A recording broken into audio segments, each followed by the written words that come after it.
Hey, what's going on everybody? Original Dobo. And today I wanted to do a really quick tutorial on a little bit of color grading for Final Cut Pro, primarily for drone footage.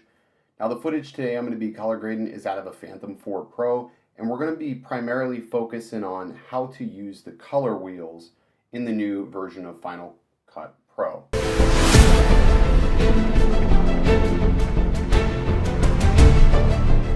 Now, Apple recently issued this update and it gave us a whole new range of color profiles. It used to be you only used to have the color board, which was very basic, and the color board only allowed you to adjust certain layers of the color on your footage. Now you have color wheels, you have RGB sliders, you have S curves, so there's a lot more with 10.4 for the people who really want to get down into color grading. Now I have a couple of clips here that just show overall basically different exposures. They're all shot from the same shoot that I did. So what I'm going to do is I'm going to go ahead and grab my correction layer. So when I do my editing and when I do my corrections on color, I use correction layers. I find this to be a lot easier. I'm just going to identify what clip I sort of want as like my hero clip, like where I'm going to base my color off of. And I really like this clip right here, this first clip, so this looks really good.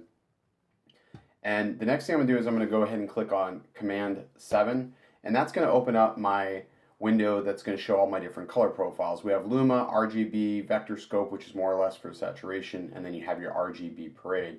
Now if you want to change this view and you only care about your Luma, which is basically what will control whether things are clipping or blown out, you can just change this by clicking the view and then going ahead and choosing what you want. If I just want it one, I can choose. But in this instance, I want to see all four of them so I can have a better understanding of as to what's happening here. So now that that's in place, let's go ahead and drop in our color. So let's go ahead and go to color, and you'll see we should have, there's color curves and we have color wheels. So let's go ahead and drop color wheels on here. And there we go. Now another easy thing you can do if you want to make sure that everything is like starting out sort of like flat and nothing's really overexposed or underexposed, you can also grab Broadcast Safe, which is going to make sure all your levels are 100% where they need to be. So you can just drop that and you can see that everything should be right at 100. There you go. So everything's basically right at 100 right now, so nothing should be clipping or overexposed or underexposed at this point. Everything should be basically right where it should be. And this is a really good starting point to really start working with the footage.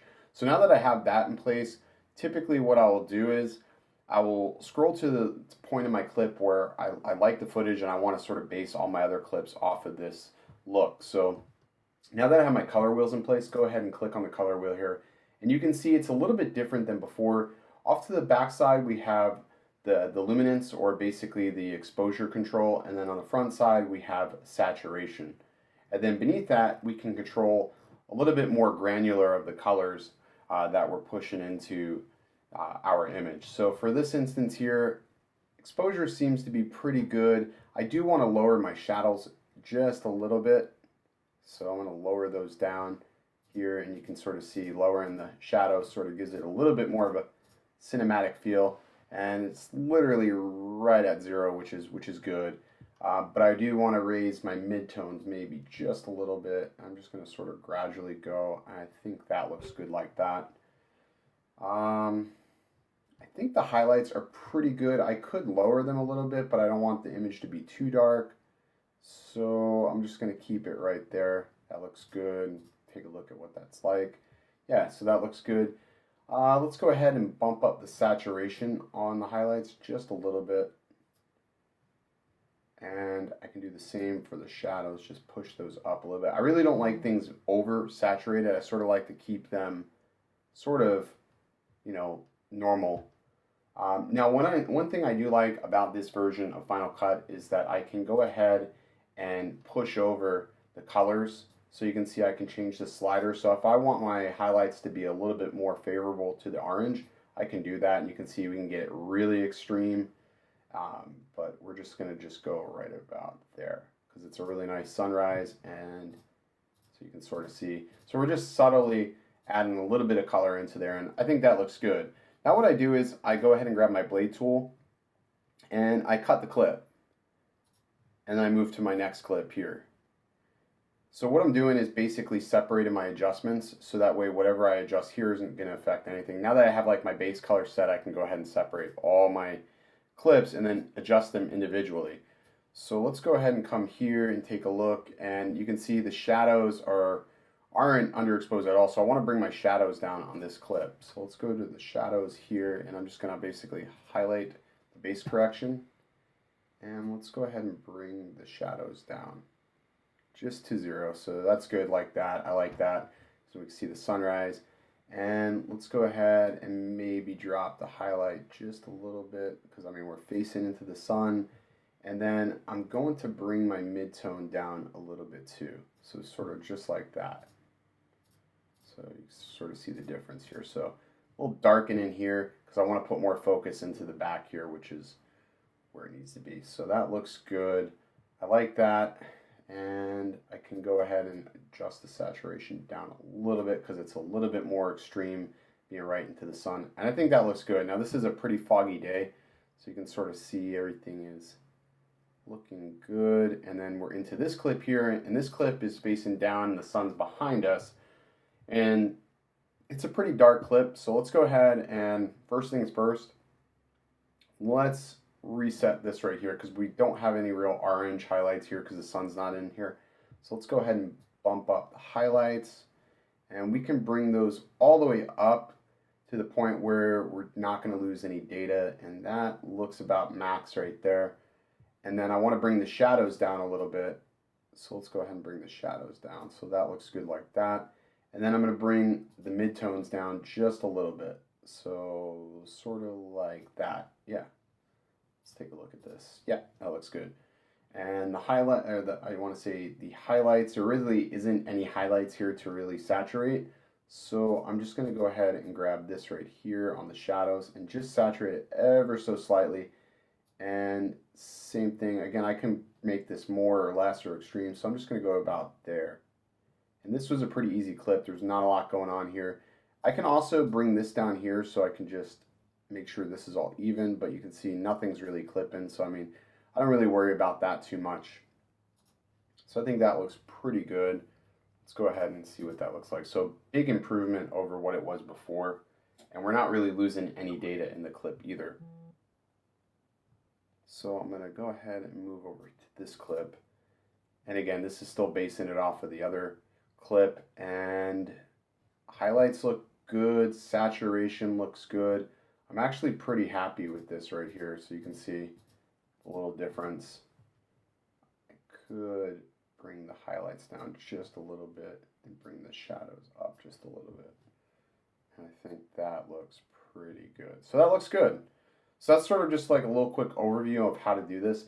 Now, if you notice here too, we can go ahead and hit LUT, and you can see there is also a custom LUT utility that is built into Final Cut Pro now. But in this instance, what I'm going to do is I'm going to still use my MLUT.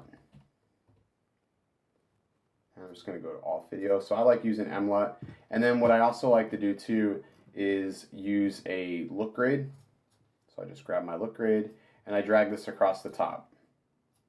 Now my look grade is typically what's going to copy into each and every clip, and I'm just going to keep the color nice and the same. I'm not going to really adjust this to where it's too dramatic for any one clip. I'm going to go back to here. And this is MLUT by Motion VFX, and I'm going to go to my library. And I have a LUT that I've been using. It's a Cinematic LUT by AJ, and like right now it looks really extreme, so I'm just going to dial that back to probably 17% or so, just so you can sort of see, sort of get that nice color to it. And if we let it run back, you can see it really changes the whole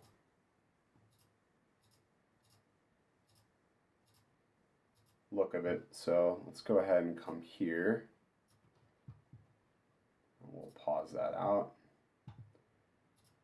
So that's with the LUT, and you can see it sort of, I don't know, it really brings out the contrast between the sun, and especially on this clip, you can really notice a big difference. I think it looks great. So let's go ahead and let that run through. So yeah, that's a really quick tutorial on how to use the color grading wheels in the new Final Cut Pro update with 10.4. Again, the MLUT utilities, I think these just work really well, and you get a little bit more granular control over the intensity, and you can sort of just tweak things a little bit more. I'm still learning about the color correction and what to do and how not to over correct colors and just sort of try to do more correction on the actual camera on the drone itself. I think that's really important, is to bring a good image in so you're getting a good image out. If you bring something that's just completely blown out and shot, you're not going to be able to do any amount of color correcting to fix it. So make sure you're doing some form of color correction on the drone itself. I typically shoot in just the standard mode. I haven't really been using D-Log or Cinelike at all.